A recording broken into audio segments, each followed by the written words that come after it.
जय श्री राम। संपूर्ण रामायण की कहानी। अयोध्या कांड। राम के राज्याभिषेक की तैयारी। मिथिला से लौटने के कुछ दिन बाद भरत और शत्रुघ्न मामा के साथ ननिहाल के कई देश चले गए। भरत के मामा युधिराज जब भरत को लेवा ले जाने अयोध्या आए उस समय सभी मिथिला गए हुए थे। युधाजित भी मिथिला पहुंच गए थे। वहां से वापस लौटकर कुछ दिन अयोध्या में रहकर वे भरत और शत्रुघ्न को लेकर कई देश चले गए। भरत और शत्रुघ्न को ननिहाल में रहते काफी समय बीत गया। स्नेहवश कोई उन्हें अयोध्या लौटने ही नहीं देता था। इधर अयोध्या वासियों का जीवन सुख और आनंद से बीत रहा था। राम पिता के राजकार्य में हाथ बटाने लगे। राम वीर, विवेकशील और धैर्यवान और नर्म थे। छोटे बड़े सभी के साथ उनका व्यवहार सुंदर और सुशील था। अयोध्या की प्रजा भी राम की सराहना करती थी। राम सारी अयोध्या को प्रिय थे। राजा दशरथ की उम्र हो चली थी। उन्होंने राम को युवराज बनाने का विचार बना लिया। इस संबंध में मंत्रियों से सलाह करके सभी राजाओं की संपत्ति प्राप्त करने के लिए निमंत्रण भेज दिया गया। सभी राजाओं ने राम का राज तिलक कर देने की सर्वसम्मति से समर्थन किया। राजा दशरथ ने अगले ही दिन राम की राज्याभिषेक करने की घोषणा कर दी। उन्होंने समुद्र को भेजकर राम को राजभवन में बुलाया और उन्हें राजधर्म का पालन करने की शिक्षा दी। राम ने अपना राज तिलक किए जाने का समाचार माता कौशल्या को दिया तो उन्होंने राम को गले से लगा लिया। सारे नगर में यह समाचार बिजली की तरह गति से फैल गया। अयोध्या वासियों के हर्ष का ठिकाना न रहा। वे मंगल गीत गाने लगे। पूरा नगर सजाया जाने लगा। लेकिन विधाता को कुछ और ही मंजूर था। एक और राजा दशरथ राज तिलक की तैयारियां कर रहे थे। दूसरी ओर रानी कैकेयी की मुंह लगी दासी मंत्रा कुछ और ही षड्यंत्र रच रही थी। मंत्रा का षड्यंत्र। मंत्रा जैसी बाहर से कुबरी और कुरूप थी, मन की भी उतनी ही काली थी। राम के राज तिलक का समाचार सुनते ही वह भड़क उठी और सीधी कैकेयी के पास पहुंची। कैकेयी राम के राज्याभिषेक का समाचार सुनकर खुशी से फूली न समा रही थी, पर मंत्रा ने कैकेयी को अपने शब्दों के जाल में फंसा लिया। उसने कैकेयी को यह कहकर खूब भड़काया कि राम के राजा बन जाने के बाद कौशल्या राजमाता बन जाएंगी और तब कैकेयी को उसकी दासी बनना पड़ेगा। भरत इधर उधर मारे फिरेंगे। राजा दशरथ ने भरत को इसलिए ननिहाल भेज दिया कि बिना किसी रुकावट के राम को राजा बना सके। अब बेचारे भरत को राम का दास बनकर रहना पड़ेगा। दो वरदान। कैकेयी भरत की चिकनी चुपड़ी बातों में आ गई। तभी कुटिल मंत्रा ने कैकेयी को राजा दशरथ द्वारा दिए गए 2 वरदानों की याद दिलाई। एक बार शंबासुर ने इंद्र पर आक्रमण कर दिया था। राजा दशरथ इंद्र की सहायता के लिए गए थे। रानी कैकेयी भी उनके साथ थी। कैकेयी ने युद्ध के दौरान महाराज दशरथ के प्राणों की रक्षा की थी। तब महाराज ने कैकेयी को 2 वरदान मांगने के लिए कहा था। कैकेयी ने अभी तक वे वरदान नहीं मांगे थे। मंत्रा ने कैकेयी को उकसाया कि अब वह राजा दशरथ से दोनों वरदान मांग ले। एक वरदान में भरत को राजगद्दी और दूसरे में राम को 14 वर्ष का वनवास, जिससे भरत बिना किसी डर या विघ्न के अयोध्या के राजा बनकर रह सके।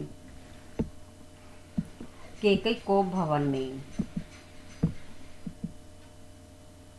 मंत्रा के कहने पर कैकेयी अपने आभूषण उतार कर मलिन वस्त्र धारण कर को भवन में धरती पर जा लेटी। राजा को जब यह समाचार मिला तो वे तुरंत कैकेयी को मनाने के लिए पहुंच गए। कैकेयी उनकी सबसे प्रिय रानी थी। वे बार बार कैकेयी से नाराजगी का कारण पूछने लगे। कैकेयी और अधिक रूठने का अभिनय करने लगी। आखिरकार राजा ने राम की सौगंध खाकर कहा कि जैसा वह कहेगी दशरथ वैसा ही करेंगे। कैकेयी इसी मौके की प्रतीक्षा में तो थी ही।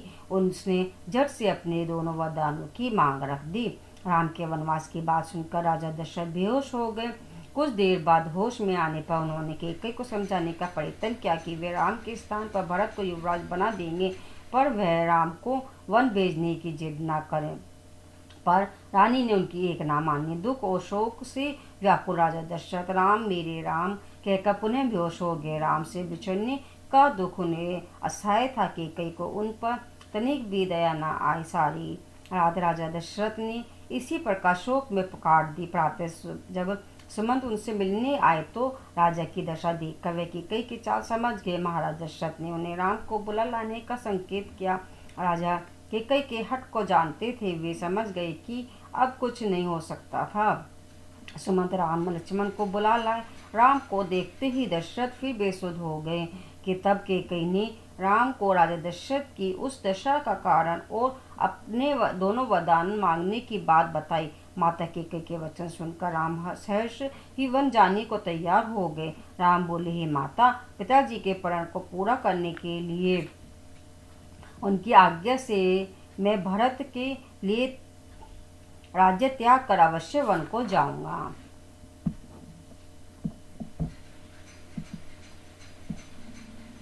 वन गमन की तैयारियां। वहां से राम माता कौशल्या के पास गए और उन्हें माता कैकई के भवन में घटी घटनाओं से परिचित कराया। कैकई द्वारा मांगे गए वरदानों की बात सुनकर कौशल्या पर मानो वज्रपात हुआ हो। वे विलाप करते हुए अपने कर्मों को दोष देने लगी। माता कौशल्या की ऐसी दशा देखकर लक्ष्मण क्रोधित हो उठे। राम ने शांति से लक्ष्मण को समझाया और उनके वन जाने की तैयारी करने को कहा। राम ने माता से वन जाने की आज्ञा मांगी। पुत्र प्रेम में व्याकुल होकर कौशल्या ने राम को पिता की गलत आज्ञा का पालन करने से मना किया। लक्ष्मण ने भी कौशल्या की बात का समर्थन किया, परंतु राम ने मां को समझाया, यह सब भाग्य का खेल है। पिता की आज्ञा का पालन करना मेरा कर्तव्य है, इसीलिए मुझे आशीर्वाद देकर वन भेजिए। राम की बात से लक्ष्मण पुनः क्रोध से भर कर बोले, भाग्य की बात ना करें भैया, आप गद्दी पर बैठे या और यदि किसी ने इसका विरोध किया तो मैं देख लूंगा। भाग्य के भरोसे तो कायल रहते हैं। राम ने लक्ष्मण को समझाया कि उन्हें राज्य का मोह नहीं है, उन्हें अधर्म से प्राप्त राज्य नहीं चाहिए। राम के हट के आगे माता कौशल्या को झुकना पड़ा। राम की मंगल कामना करते और आशीर्वाद देते हुए कौशल्या ने उन्हें भरे गले से वन जाने की अनुमति दे दी। माता से आज्ञा लेकर राम सीता के पास गए। उन्होंने सीता को अपने वन जाने और भरत को राज्य बनाने जाने का समाचार सुनाया। सब कुछ सुनकर सीता मूर्तिवत खड़ी रह गई। उनके मुंह से कोई शब्द ना निकला। राम ने सीता को समझाया कि उनके वन जाने के बाद वे माताओं का ध्यान रखें, उनकी सेवा करें, भरत के विरुद्ध कोई विचार अपने मन में ना लाए। उन्होंने सीता से विदा मांगी। सारी परिस्थिति को समझकर सीता ने अपने को संभाला और व्याकुल होकर कहने लगी, मुझे पिताजी ने यह शिक्षा दी है कि पत्नी पति की छाया होती है, उसके सुख दुख की संगनी होती है, अतः मैं आपके को अकेले ना जाने दूंगी, मैं भी आपके साथ वन चलूंगी। राम ने सीता को कई प्रकार से समझाने की कोशिश की, पर सीता अपनी बात पर अड़ी रही। अंत में राम ने उन्हें अपने साथ चलने की अनुमति दे दी। तभी लक्ष्मण ने भी राम के साथ चलने का आग्रह किया। राम ने उन्हें भी साथ ले जाने को सहमत हो गए। उन्होंने लक्ष्मण को माता से अनुमति लेने को कहा और साथ ही गुरु वशिष्ठ के पास जाकर उनसे अनुमति लेकर अपने दिव्य अस्त्र शस्त्र भी ले आने को कहा। राम के वन जाने का समाचार पूरे अयोध्या नगरी में फैल चुका था। सारा नगर दुख में डूबा था। लोग दशरथ और कैकई को धिक्कार रहे थे। लक्ष्मण और सीता को साथ लेकर राम पिता से विदा लेने उनके पास गए। राजा दशरथ के दुख का परावर ना था। उन्होंने कौशल्या सुमित्रा को भी अपने पास बुला लिया था। राम को देखकर दशरथ ने उठने का प्रयास किया, पर वे बेसुध होकर गिर पड़ी। होश आने पर उन्होंने राम को वन जाने से रोकने का बहुत प्रयास किया। इस पर कैकई बुरा भला कहने लगी। राम ने पिता को समझाया, वचन का पालन करना तो रघुकुल की रीति है, मुझे आप अपने कर्तव्य का पालन करने दें, मुझे अपने धर्म से विचलित ना करें और इस प्रकार दुखी ना हो। मुझे सीता और लक्ष्मण के साथ वन जाने दें। कैकई राम के लिए वत्कर वस्त्र ले आई। राम ने राजसी वस्त्र व आभूषण उतार दिए और वत्कर वस्त्र पहन लिए। सीता ने भी पति का अनुसरण करते हुए इच्छा से तपस्वी के वस्त्र पहन लिए। यह दृश्य देखकर माता का हृदयाकार कर उठा। सबके नेत्रों में आंसू बहने लगे। लोग कैकई को बुरा भला कहने लगे। दशरथ यह आघात न सह सके, वे बार बेसुध हो जाते थे। सुमित्रा ने लक्ष्मण को गले से लगाकर आशीर्वाद दिया और समझाया कि राम और सीता को माता पिता समझकर उनकी सेवा करना और उनकी रक्षा में प्राण न्यौछावर करने के लिए तैयार रहना।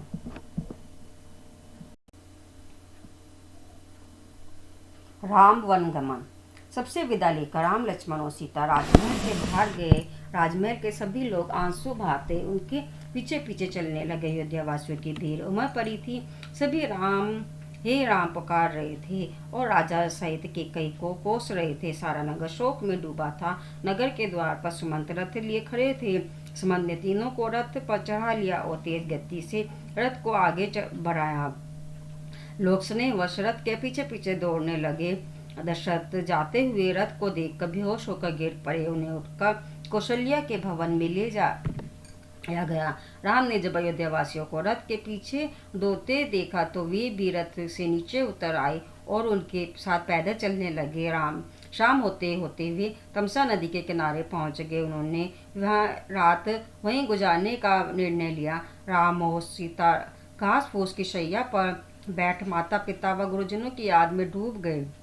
लक्ष्मण तीर कमान लिए उनकी रक्षा के लिए पहरा देने लगे। थके हारे अयोध्यावासी भी गहरी नींद में सो गए। सुबह होने से पहले ही राम ने उठकर सुमंत से कहा कि अयोध्यावासियों के उठने से पहले ही वे उन्हें वहां से दूर ले चलें, ताकि लोगों को उनके जाने की दशा का अनुमान ही ना हो सके। सुमंत राम की बात मानकर रथ को तेज गति से दौड़ा ले गए। सुबह होने पर अयोध्यावासियों ने उन्हें खोजा, पर उनका कोई पता न चला। वे हताश होकर नगर को वापस लौट आए।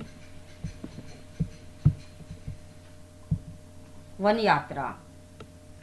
खेतों और वनों को पार करता रथ तेजी से दक्षिण दिशा की ओर बढ़ने लगा। गोमती और सई नदी को पार करके वे कौशल राज्य की सीमा पर पहुंच गए। अपनी मातृभूमि से बिछड़ते हुए राम का मन व्याकुल हो उठा। आंखों में आंसू भरकर उन्होंने अपने मन को दुखद सुमंत्र के सामने प्रकट करते हुए कहे, तात न जाने कब अब हम मातृभूमि के दर्शन होंगे, अब कब मैं सरयू नदी के तट पर घूम सकूंगा, कब माता पिता से मिलना होगा। यह कहकर राम ने हाथ जोड़कर अपनी जन्मभूमि को प्रणाम किया।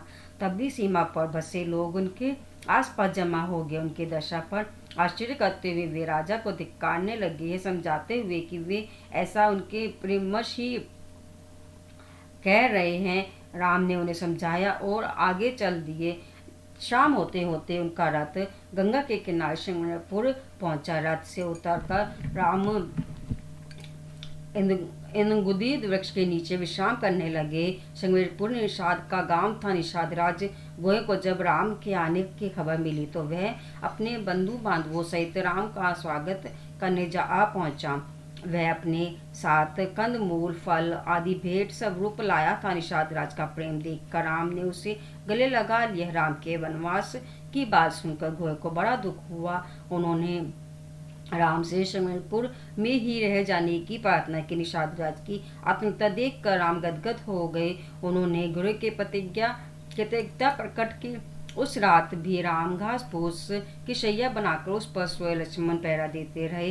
गोये और सुमंत लक्ष्मण के साथ बैठकर अयोध्या के बारे में बातें करते रहे। सुबह उठकर राम ने सुमंत से वापस लौटने का आग्रह करते हुए कहा कि हे मंत्रीवर, अयोध्या लौटकर माता पिता को हमारा प्रणाम कहिएगा, भरत का ध्यान रखिएगा और भरत से कहिएगा कि वे सभी माताओं का ध्यान रखें। मैं 14 वर्ष के पश्चात अवश्य लौटूंगा। सुमंत भारी मन से अयोध्या वापस लौट गए। सुमंत के लौटने के बाद राम ने गुहे से विदा ली। गंगा नदी पर करके वे वत्स प्रदेश पहुंचे। आगे लक्ष्मण, पीछे में सीता और पीछे राम। इस प्रकार कठिन रास्ते पार करते हुए वे आगे बढ़ते गए।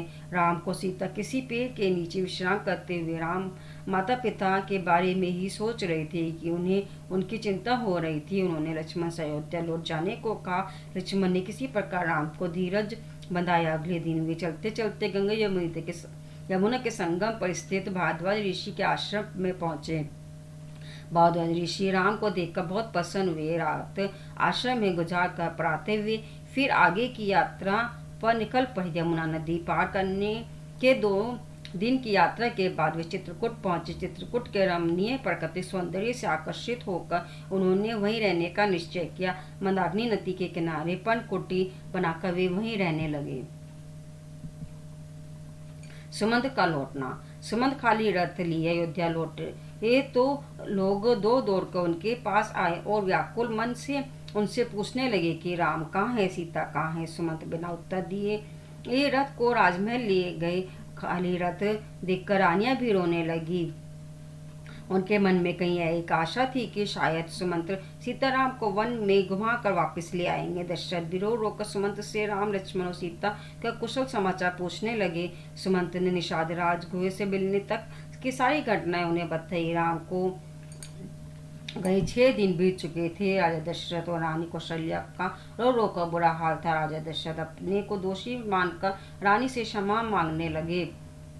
तभी वे पुरानी स्मृति को याद करके कर अपराध बोध से भर उठे। उन्होंने कौशल्या को आप बीती एक पुरानी घटना सुनाई। श्रवण के माता पिता का श्राप और दशरथ का निधन। एक दिन मैं शिकार के लिए सरयू नदी के किनारे गया। झाड़ियों में छिपे छिपे मुझे नदी में किसी हाथी के पानी पीने की आवाज़ सुनाई दी। मैंने शब्द बेदी बांध चला दिया। तभी किसी मनुष्य के कराहने की आवाज़ आई। मैं दौड़कर वहां पहुंचा तो देखा कि मैंने एक गलती से एक तपस्वी बालक को बांध से भेज दिया है। बालक अपने प्यासे अंधे माता पिता के लिए जल लेने आया। प्राण त्यागने से पहले उस बालक श्रवण ने मुझसे अपने माता पिता को जल पिलाने की प्रार्थना की। मुझे अपने लिए कुछ पर बहुत पछतावा हुआ। मैं जल लेकर आश्रम पहुंचा। आहार सुनकर श्रवण के बुरे अंधे पिता ने पूछा, बेटा जल लाने में बड़ी देर कर दी। मैंने सांस बटोरकर डरते डरते अपना परिचय दिया और श्रवण के मारे जाने का समाचार सुनाया। ये सुनते ही वे विलाप करने लगे। नदी के तट पर आकर उन्होंने अपने पुत्र को जल अर्पित किया और मुझे शाप दिया कि जिस प्रकार हम अपने पुत्र के वियोग में प्राण त्याग रहे हैं, तुम भी इसी प्रकार पुत्र बिछो मेरे तरफ तरफ का प्राण त्याग दोगे। हे रानी, लगता है कि श्रवण के माता पिता के शाप के सच होने का समय आ गया है। मैं अपने कर्मों का फल ही भोग रहा हूँ। यह कहकर दशरथ हे राम करने लगे और उन्होंने प्राण त्याग दिए। अयोध्या में हाहाकार।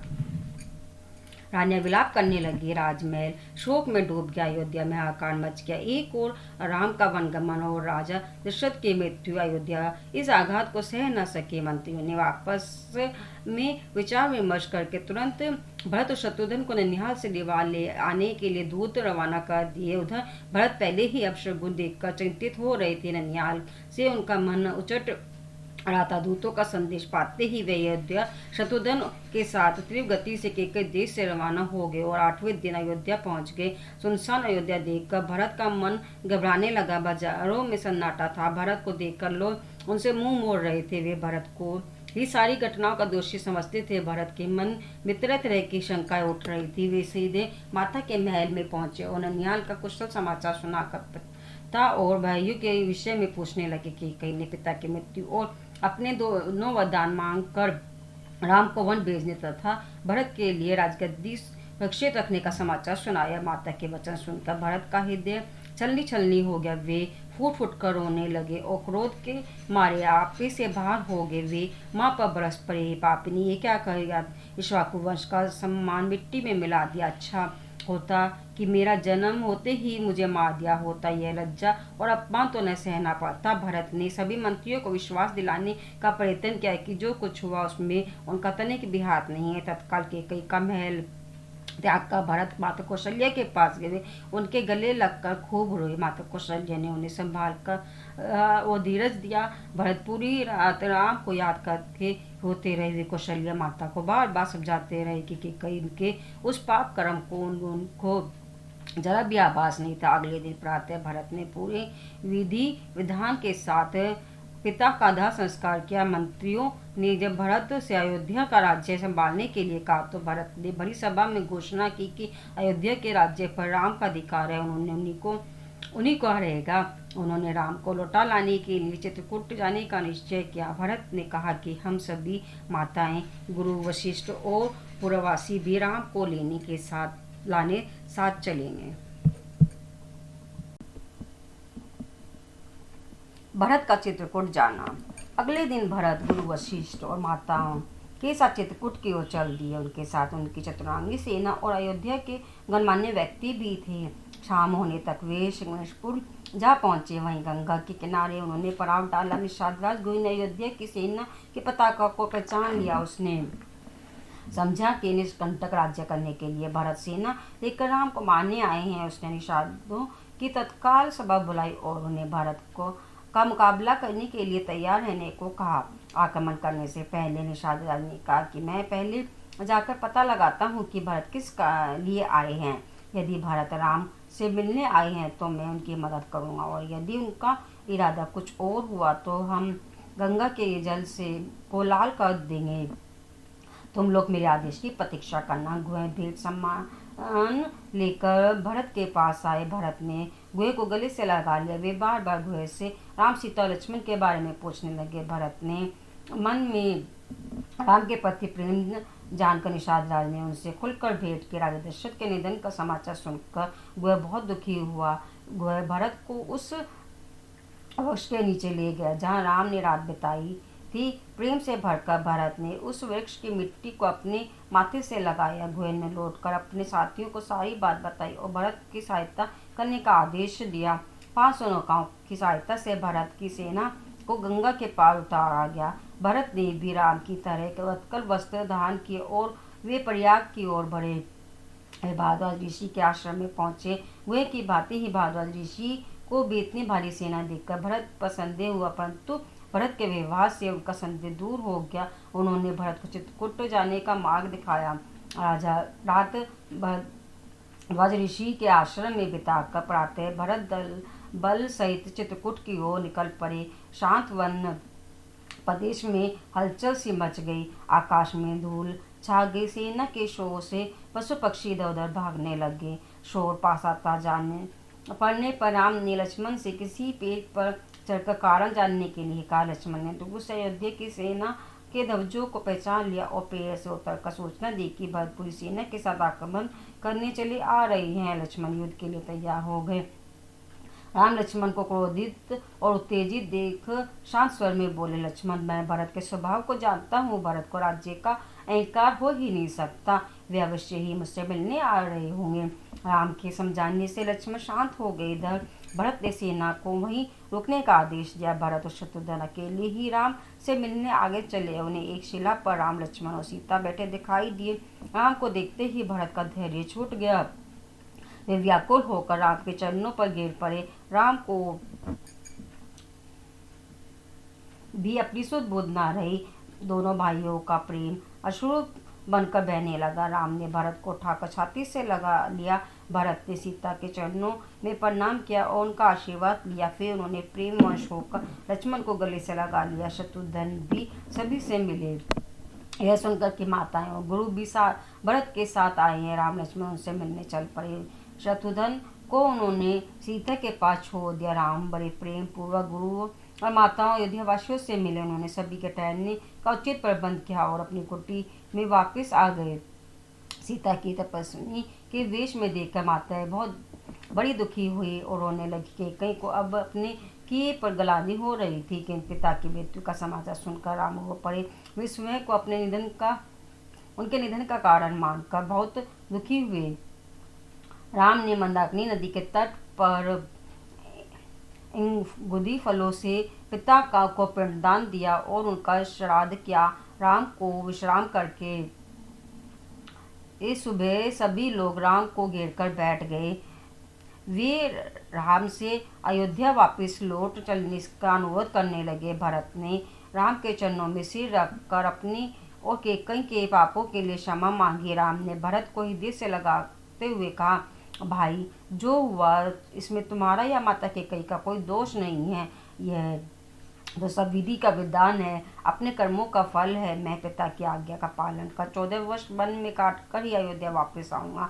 वचन पालन के लिए पिता ने अपने प्राण त्याग दिया। हमारी भी यह कर्तव्य है कि हम उनके सत्य का वचन का पालन करें। तुम राजकाज संभालो और अपना कर्तव्य पूरा करो।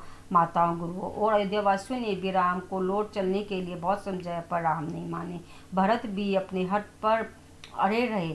तब राम ने भरत को पुनः समझाया कि भाई, अयोध्या के राज्य पर तुम्हारा ही अधिकार है। संभवतः तुम्हें मालूम नहीं कि पिताजी ने जब माता कैकेयी से विवाह किया था तब उनके पिता राजा कैकेयी ने यह वचन लिया था कि कैकेयी का पुत्र ही राज्य का अधिकारी होगा। इसलिए हे भाई, तुम संकोच छोड़कर बिना किसी चिंता के राज्यभार संभालो। जब राम किसी भी प्रकार लौटने को तैयार नहीं हुए तो भरत ने भी प्रण लिया कि वे 14 वर्ष तक मुनि के वेश में सेवक बनकर अयोध्या का राज्य का कार्यभार संभालेंगे, किंतु राज्य राम का ही होगा। उन्होंने राम से उनकी खराव मांग ली और कहा कि अयोध्या के सिंहासन पर यही खराव रखी रहेंगी और 14 वर्ष समाप्त होते ही यदि राम न लौटे तो अगले दिन ही वे अग्नि में जलकर अपने प्राण दे देंगे।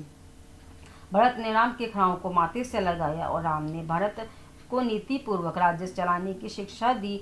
फिर अश्रुपूर्ण नेत्रों से भरत सहित सभी को विदा किया और अपनी कुटी में लौट आए। राम की खड़ाऊ लेकर भरत 4 दिनों में अयोध्या पहुंचे। उन्होंने खड़ाऊ को सिंहासन पर स्थापित किया और स्वयं मुनियों का वेश बनाकर नगर से बाहर नंदीग्राम में रहने लगे। माताओं और राज्य की देखभाल का दायित्व उन्होंने शत्रुघ्न और मंत्रियों के हाथ में सौंप दिया। सीता अनसुईया भेंट। राम को अब चित्रकूट में रहना उचित न लगा। भविष्य में वहां बार बार अयोध्या से किसी के आने की संभावना हो सकती थी, इसीलिए राम चित्रकूट त्याग कर दक्षिण दिशा की ओर आगे बढ़ चले। मार्ग में अत्रि ऋषि का आश्रम था। अत्रि ऋषि की पत्नी अनसुईया अपने तप और पतिव्रत धर्म के लिए जानी जाती थी। दोनों ने राम, लक्ष्मण और सीता का स्वागत किया। सीता ने अनसुईया के चरण छुए। अनसुईया ने उन्हें आशीर्वाद दिया और पुत्रवधू की भांति पतिव्रत धर्म की शिक्षा दी। सीता के स्वभाव और व्यवहार से प्रसन्न होकर अनसुईया ने उन्हें दिव्य मालाएं, वस्त्र और आभूषण दी, जिनकी विशेषता थी कि ना तो वे कभी मैले होते और न ही कभी नष्ट। सीता ने आदरपूर्वक उन्हें स्वीकार किया। उस रात इन्होंने वहीं विश्राम किया। अयोध्या कांड समाप्त। जय श्री राम। बोलो जय सीताराम।